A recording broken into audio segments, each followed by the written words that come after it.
So good afternoon everyone. So I'm John Kenneth Silila, representing Group 6. So to answer the question number 1, the environmental issue we face, especially in our community, number 1 is improper disposal of waste. Then next is heat.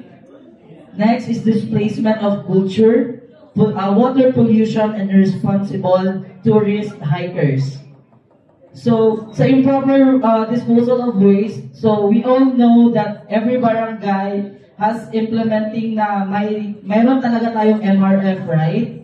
So, mostly of barangay, wala silang MRF. So, we need to strengthen that policy na meron talagang MRF sa ating barangay. Next is heat. So, ang heat, mostly sa Gensan, ang pinakainit na place. Diba? Okay siya ginatawag na Gensan. So, ang solution to that issue is we need to encourage the youth or like the LGU to plant trees or like kung mag road widening man sila, talaga after sa road widening talagang magpa-plant sila ng trees beside the road. Next is displacement of culture. So, kagaya na sabi ng kagrupo ko, so, merong mga other culture na from, dili na sila magbali na sila sa ibang lugar. It's because na-influence na sila sa mga modernization or globalization. So, kailangan natin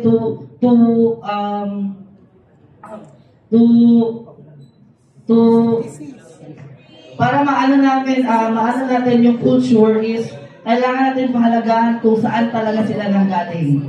Next is water pollution. So we all know Gensan is a catch basin. So lahat ng mga basura na nanggaling sa ibang municipalities sa Gensan na pupunta.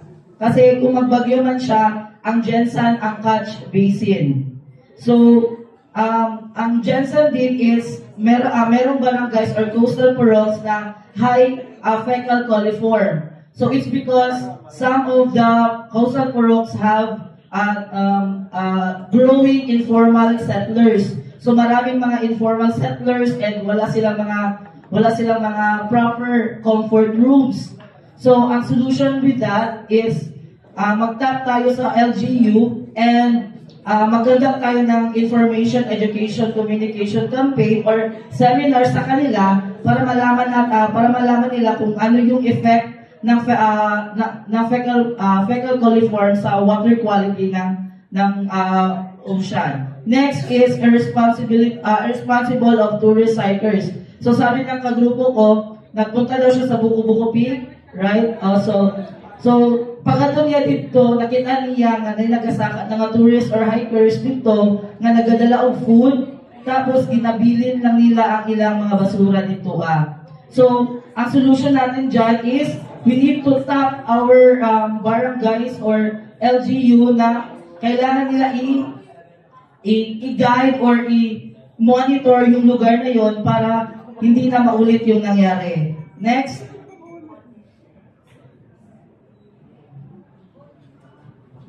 So, we need to coordinate again the LGU and barangays.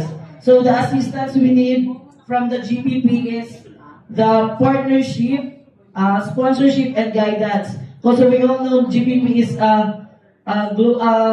national na sila, so marami na silang mga partnerships with other NGOs. So, we need to tap them. Then, sponsorship, because wala lang tayong fund. Hindi tayo makagalaw kung wala tayong fund.